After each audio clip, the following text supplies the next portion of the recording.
Sid just ran away. Oh no. So I wanted to do a Periscope this morning. Sid, come and say hi quickly. If you want to say hi, say hi. Hi. Oh, I love you, Sid. Okay, so I wanted to do a Periscope today. I thought I would bring back 5 things. Let me just adjust this crazy tripod. How is everybody doing? Oh, thanks, Leanne, for inviting everyone. I super appreciate that. Okay, so wow, there's like 35 people here already. How is everybody doing? I appreciate the hearts. Tap, tap, tap, tap, tap the screen. And you see all the cool hearts flying. I think they should have turkeys because it's been Thanksgiving. I think they should have like Thanksgiving turkey hearts. Hello, Tyler and Kayla. How are you guys doing? Yay! Hi, Texas. How is the weather in Texas? It's really nice here, actually, in San Diego. I got my hoodie on because a little bit chilly, but it's sunny, and that's what matters. So, today's 5 things. I'm bringing back 5 things. I did a bunch of 5 things about 2 weeks ago, and I'm going to try and do 5 of these. So I've got to think of 5 things to do 5 things about. But let's get going with this. So today's is 5 steps to being a bazillion times more creative today. Whoa! And you can sign up for my newsletter at Katharyne.com. Isn't that great marketing? I have awesome marketing skills. Okay, so we're going to talk about being creative. And I think there are a huge amount of misconceptions about being creative. I think loads of people, everyone thinks, oh, I'm not very creative. I can't do creative things. I can't do anything new. I'm scared of being creative. No, stop that. You're all creative. And I'm going to show you exactly what creativity involves. Ooh. So number 1, and I think this is the biggest misconception about creativity. I think people think creativity, sitting down with a blank sheet of paper and a big tin of crayons or a pencil or a computer with a blank screen on Word. That is like the most horrible, horrible way of being creative, because I've sat and looked at a blank page in Word or Pages and just gone, I don't know what to write, I don't know what to do. I want to write today, or I want to draw today, or I want to colour today, or I want to do something today, but I don't know what to do. I don't know where to start. Most creativity doesn't start with a blank page. It starts with an intersect. And intersect is something I think is like the heart of everything. And I know some of you have followed me from Amazon, where I'm big on selling bundles of products together.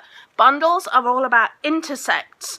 Let me explain. An intersect is basically when you put 2 things together. It's when you find the link between 2 very different things. And Thanksgiving got me thinking about intersects, because what was like the biggest trending thing over Thanksgiving? It was the pie caken. The pie caken or the chapumple. I know that's like another word for it. But basically people took the turducken idea, where you put a duck inside a turkey, and they did a pie cake. And they put pies inside a cake. And I saw someone did like a Cthulhu-can, where they got a turkey and they put like an octopus or a squid or something inside, so it looked like a big sea monster. And everyone goes, whoa, that's the most creative idea ever. Someone came up with a sea monster turkey. Wow, mind blown. Someone put cake and pies inside one another. It looked awesome. There was like I think it had like cherry pie and pumpkin pie, and you bake it all in a cake. And this becomes the biggest trending thing on all the social media. Why? What's it about? Because it's an intersect. You take 2 awesome things and you put them together. It's like taking a Disney movie and putting it on ice skates. Whoa! You have Tinkerbell on ice. Whoa! The trick is not creating something from scratch. The trick is finding links between things. Find 2 awesome things and find a way to put them together. Like aliens or robots or ninjas or pirates. Boom, ninjas versus pirates. The zombie run game, when you go on the treadmill and there's like a game you can listen to when you're in the gym, and it's going, zombies are chasing you. Whoa, zombies and fitness. And here's the thing, it's a game. Find the link between 2 things that you think are awesome. And this is at the heart of creating products. I mean, take candy. What can you intersect that with? What ideas could you do? Like, think of something that's cool. Katharyne and bacon. Brilliant. Genius. How do you put Katharyne and bacon together? You can have a Katharyne bacon sandwich coffee. I don't know. But that's where creativity starts. Creativity starts with the intersect. That's why you get remixes. That's why you get cover versions of songs. That's why you get Johnny Cash singing 9 Inch Nails. Because it's an intersect. Because he found that link, and that link was like pain and angst, but you just like reskin the pain and angst. Instead of being like a gothic industrial song, you turn it into like a really sad country song. But there's that link there. So the heart of creativity is the intersect. So here's a challenge. Take 2 things that you think are awesome, find the links between them, and see what you can make from that. Okay, so that was just number 1. That was the intersect. Number 2. Constraints. Now constraints sounds boring. That sounds really, really boring. Like, okay, I don't want constraints. I want to be creative. The sky is the limit. Blue sky thinking. Yeah, the problem is it can be super overwhelming if you just try and do everything from scratch. Sometimes putting constraints on things can actually make you way more creative. For example, this particular periscope is called 5 Things. And I'm trying to force myself to use the 5 Things format because in a way it actually makes me more creative because I have to kind of fit whatever I'm doing into that 5 Things format rather than just rambling endlessly, which does happen too. But constraints are actually pretty. You can use, like, give yourself certain tools to use. Okay, I'm going to just create what I'm going to create out of Lego blocks. I'm going to just do whatever I'm doing and I'm going to draw with a charcoal pencil. Give yourself kind of rules. It's like having a board game without rules. Like a board game without rules kind of sucks. You end up with this sort of free form, everyone's just doing their own thing. You kind of want to give yourself some rules. And when you have rules, the natural temptation is to see how far you can go within those rules. How far can you go and without breaking them? So constraints is number 2 in creativity. Okay, number 3. This is an interesting one. And I've talked about this before in quite a few ways. Permission. Whoa. What am I talking about with permission? Why? Permission to be creative? Huh? What? Okay, I'll tell you a quick story. My first day, I went and did a theatre degree. The first day of my degree, I went to university and they said, get a piece of paper and write about what you are. What are you here for? What do you do? Who are you? I think that was the question. I think the question was, who are you? And everyone sort of like stared at this paper and they were very, it's a quick story. I'm trying to keep it quick. People, where is the signal? I don't know what that means. Where's what signal? Okay, so people had the challenge. Who are you? Write it on a piece of paper. And everyone was like really hesitant and really nervous about this. So they're like, oh, I don't know. I'm creative. I think I might want to do some acting today. I think I would like to do this. Maybe I'll do this. Everyone was really nervous and hesitant about everything. One guy just picked up the piece of paper and wrote, a director. And we were all like, Really? This kid's like 19 I think he was 18. He was like 18, he was one of the youngest kids in the class, and he just goes, I'm a director. And we were kind of like, everyone was a bit like, oh, this guy. But actually, like, I don't know, what are we now, 10 years on from that?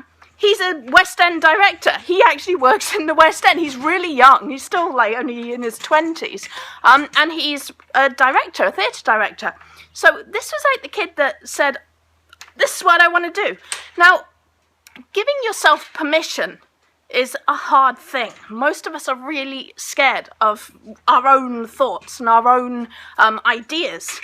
So I'm going to say give yourself permission to do things. I think this is why people are doing a lot of MLM schemes. You know, like everyone's selling like Scentsy or Jamberry wraps or I don't know, what are the other ones people are selling? Like there's jewellery, there's Tupperware, there's Mary Kay. People like selling things that already sell. People like being given something in a package. Here, sell this, do this. This is your job. They give you a job. Plexus. Okay, I don't know Plexus, but I'm guessing that's another one. people like being given a kit. This is how you do it. Go and do it like this and you will be successful. Now, here's the thing. I look at something like Scentsy, which is like scented candles. Guys, you can order candles from, there's like a bazillion candle makers out there who will private label your candles for you out the wazoo. You can make whatever candles you want. You can come up with whatever scents you want, and they're cheap. They're really, really cheap. So I'm like, why do people keep like ordering Scentsy stuff and they want to, no it won't dear. I don't know what that, I think it's, Plexus won't save the world. Okay, I gotta stop reading the chat. I'm gonna like put my hand there and not read the chat, I think. So you can order your own candles. You can brand them however you want. You can put whatever picture, whatever theme you want on them. You can choose whatever like scent you want. So why would you order from Scentsy and then have to pay them? And like there's all these huge fees and you only take a tiny margin. Why not make it your own business? And I think the reason is permission. I think people are kind of, they feel like if they came up with the idea, it's a silly idea. No, it's not. Give yourself permission. You don't, and I think this happens with courses as well. I think people take courses or they read a book and then they go, oh, this must be a legit thing. Everyone's doing it. I'll do it. And it gives them permission. If you take a course in something, suddenly you have permission to do that thing. I mean, I guess, I don't know, you could go out and sing a song at any point. You could go to an open mic. And I know this is true for me. I do like singing lessons. So, sometimes I love singing lessons, but I feel weird going and doing open mic.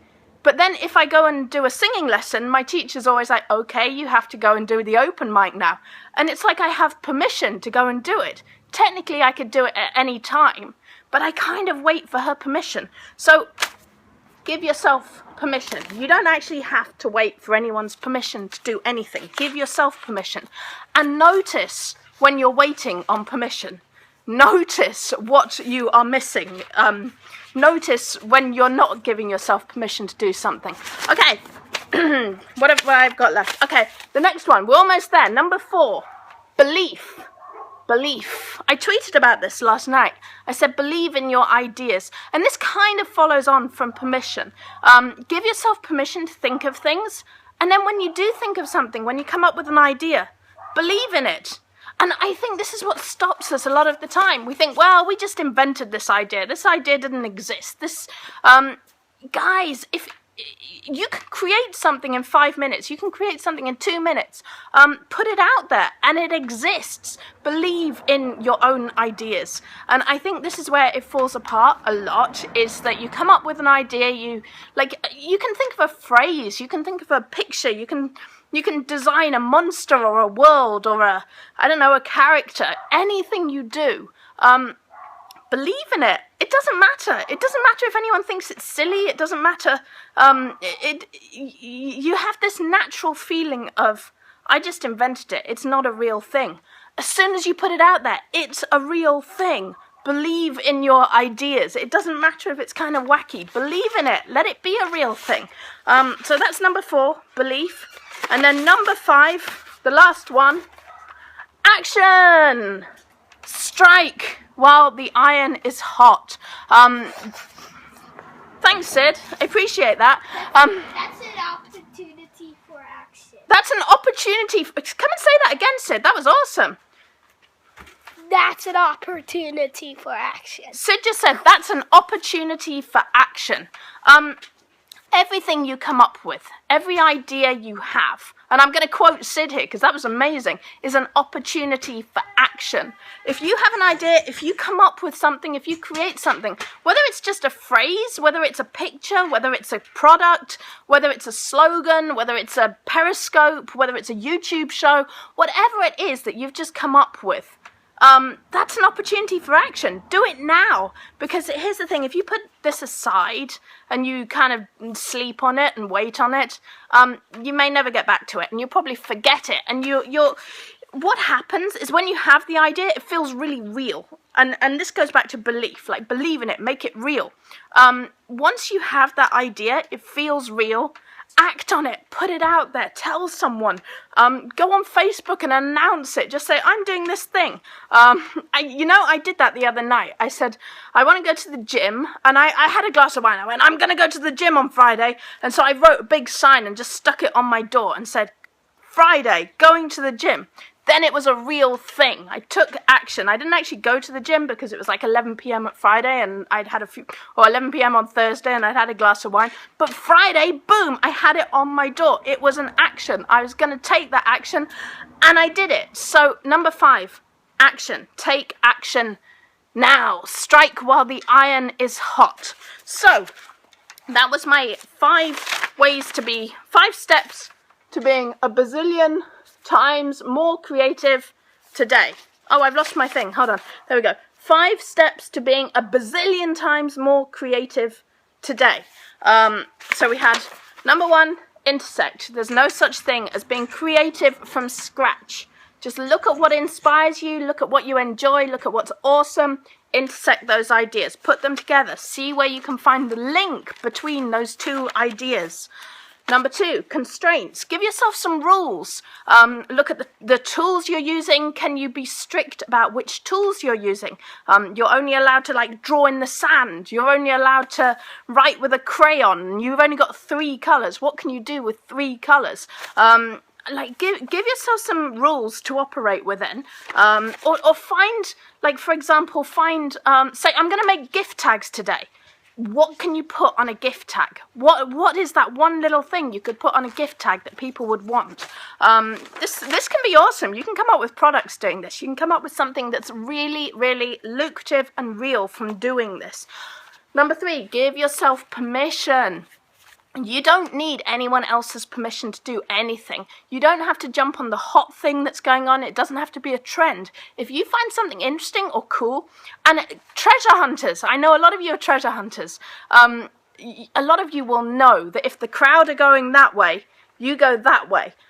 Give yourself permission to go that way. The crowd are not always right. And treasure hunters know this for sure. If everyone's buying all the hot toys and you found something at the dollar store that you've got a margin of sort of 80% on or 200% or whatever it is, and everyone else is buying a hot toy that they can just get $5 on, you're doing the right thing. It doesn't matter if you're not with the crowd. Give yourself permission. Number 4, belief. Your ideas are real. If you have an idea, if you've come up with something, believe in it. No one else is going to believe in it, but you can believe in it. And if you believe in it, it is real. It's just like fairies. Whoa! Number 5, take action. Action is awesome. If you take action now, you've done something. You've got something to show for it tomorrow. Awesome, you rock. All right, guys, thank you for hanging out with me with this Periscope. I'll be putting it on YouTube. Couple of cool things. I've got a new show starting next week on Tuesday. I think I'm going to do it on Blab. And we're going to have a coaching show. And I'm going to bring people on and we're going to work with them and come up with awesome solutions and ideas and find our way through the hurdles and the challenges and the struggles of being in business. So we're going to do that on Tuesday. I think we're going to do this as a Blab, which will be cool. So that's coming up. Watch Treasure Hunting. Join the Treasure Hunting group for more information on that. We're going to be posting about that later today with some more announcements. But I think that's going to be on Tuesday evening. So look out for that. Other cool things going on. Ooh, I think we've got a few more announcements coming up, but they're going to be in Treasure Hunting really, really soon. I'm working on lots of things. Super excited. Hope you all had a lovely Thanksgiving. Super good talking to you. Have a good evening, guys. Enjoy your weekend. Bye.